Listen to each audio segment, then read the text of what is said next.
السلام علیکم ورحمۃ اللہ وبرکاتہ۔ کیسے ہیں آپ لوگ؟ امید کرتے ہیں آپ لوگ خیریت سے ہوں گے۔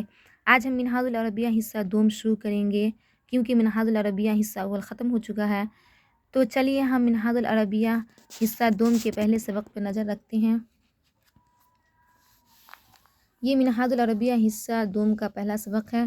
دیکھیے اس سبق میں اسماء اشارہ کے بارے میں ذکر کیا گیا ہے۔ ہم اس سے پہلے آپ کو بتا چکے ہیں اسم اشارہ کے بارے میں، پھر بھی ہم نظر ثانی کرتے ہوئے بتا دیتے ہیں کہ اسماء اشارہ اس اسم کو کہتے ہیں جس کے ذریعے سے دکھنے والی چیز کی طرف اشارہ کیا جاتا ہے۔ تو کبھی دکھنے والی چیز مذکر ہوتی ہیں اور کبھی مؤنث ہوتی ہیں۔ تو پھر سوال ہوتا ہے کہ مؤنث کی علامت کیا ہے، کہ مؤنث کیسے ہم جانیں گے یہ مؤنث ہے؟ تو مؤنث کی علامت عربی میں 3 ہیں۔ 3 علامت ہے مؤنث کی۔ نمبر 1 آخر میں گول تا کا ہونا، نمبر 2 الف مکسورہ کا ہونا، نمبر 3 الف ممدودہ کا ہونا۔ اگر ان 3 چیزوں میں سے کوئی بھی ہو تو سمجھ جائیے یہ مؤنث ہے۔ الف مکسورہ کہتے ہیں کس کو؟ تو الف مکسورہ وہ الف ہے جس کے بعد حمزہ نہ ہو، اور الف ممدودہ وہ الف ہے جس کے بعد حمزہ ہو۔ تو جس کے بعد حمزہ ہو سمجھیے گا الف ممدودہ ہے، اور جس کے بعد حمزہ نہ ہو سمجھے الف مکسورہ ہے۔ یعنی ایسا اسم جس کے آخر میں گولتا ہو یا الف مکسورہ ہو یا الف ممدودہ ہو، اگر اس کی طرف تمہیں اشارہ کرنا ہو تو ہم اسم اشارہ مؤنث استعمال کریں گے۔ جس طرح مذکر کی طرف ہم اشارہ کرتے ہیں تو ھذا ذالک کا استعمال کرتے ہیں، اسی طرح مؤنث کی طرف اشارہ کرنے کے لیے ھذہ تلک کا استعمال کریں گے۔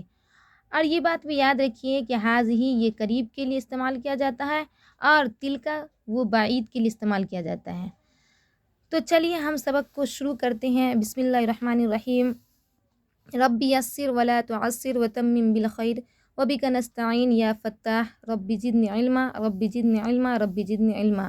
درسن پہلا سبق، مؤنث اسماء اشارہ۔ اسماء یہ اسم کی جمع ہے، اور جمع جو 2 سے زیادہ پر دلالت کرے۔ دیکھیے اس میں لکھا ہوا ھذہ مانے یہ، تلک مانے وہ۔ پھر اس کا استعمال کر کے بتا رہے ہیں ھذہ بنتن، یہ لڑکی ہے۔ بنتن مانے آتا ہے لڑکی۔ تلک طاولۃ، وہ میز ہے۔ تلک مانے وہ، طاولۃ میز۔ ھذہ مبرۃ، یہ قلم تراش ہے۔ مبرۃ مانے آتا ہے قلم تراش۔ تلک محایۃ، وہ ربر ہے۔ ھذہ کراسۃ، یہ کاپی ہے۔ البنت جالسۃ، البنت جالسۃ لڑکی بیٹھی ہے۔ جالسۃ مانے بیٹھی، لڑکی بیٹھی ہے۔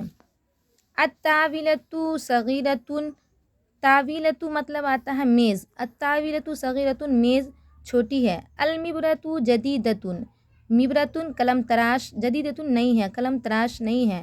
المحایۃ مفیدۃ، المحایہ مانے آتا ہے ربر، ربر مفید ہے۔ الکراسۃ ضروریۃ، کاپی ضروری ہے۔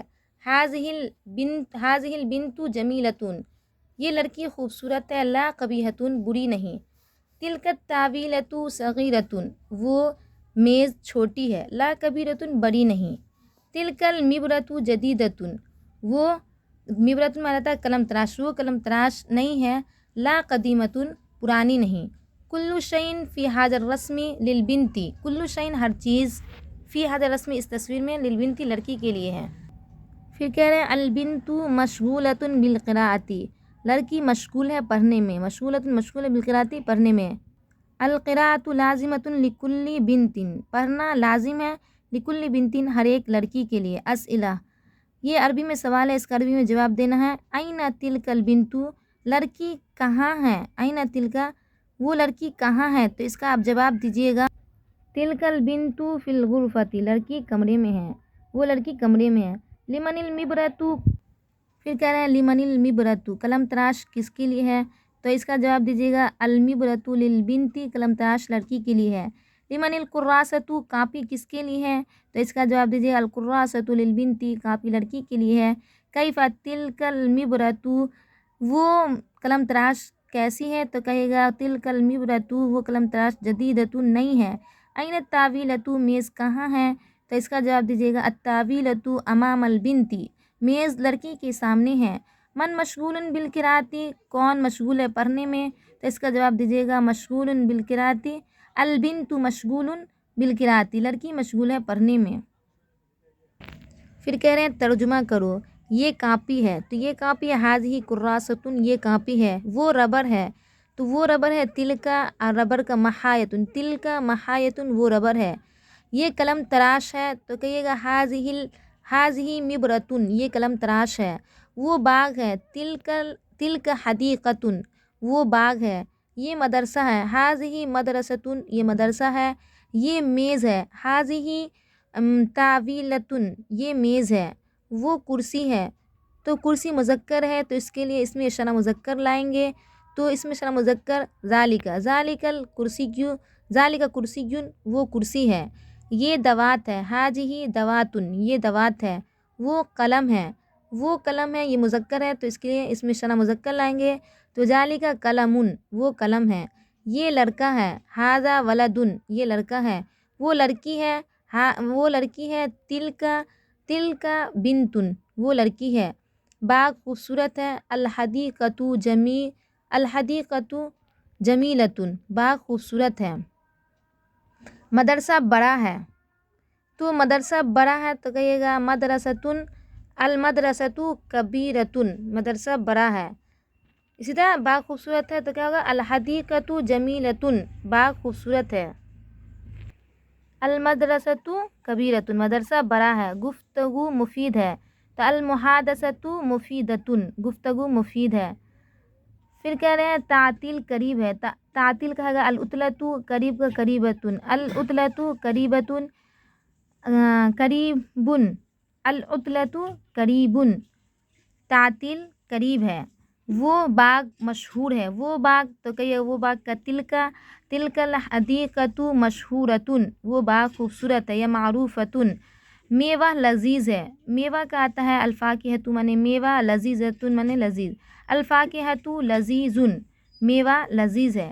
یہ کاپی کس کی ہے، تو یہ کاپی حاضی کراستن لمن معنی کس کی، تو کہیے گا لمن حاضی کراستن یہ کاپی کس کی ہے، یہ کاپی اس لڑکی کی ہے، تو یہ کاپی حاضی کراستن یہ کاپی اس لڑکی کی ہے، تو لتلکل بنتو یہ کاپی اس لڑکی کی ہے، بنتن، یہ قاعدہ سہل ہے، یہ قاعدہ حاضی قاعدتن سہلن یہ قاعدہ سہل ہے، دعوت سنت ہے، تو دعوت الدعوت سنتن دعوت سنت ہے، یہ سنت میٹھی ہے تو کہے گا حاضی سنتن حلوتن یا حلون یہ سنت میٹھی ہے، مناسب کلمہ لگا کر جملہ پورا کرو، کہہ رہے الحدیقۃ تو یہاں پر ڈیکس دیں، اس میں آپ جملہ رکھیے جو ملتا جلتا ہو جو مکمل ہو سکے، تو الحدیقۃ مانے تھا باغیچہ، تو باغیچہ کیسا ہے کیا ہے، تو کہیے گا الحدیقۃ جمیلتن باغیچہ خوبصورت ہے، المبرۃ قلم تراش تو کہ المبرۃ قلم تراش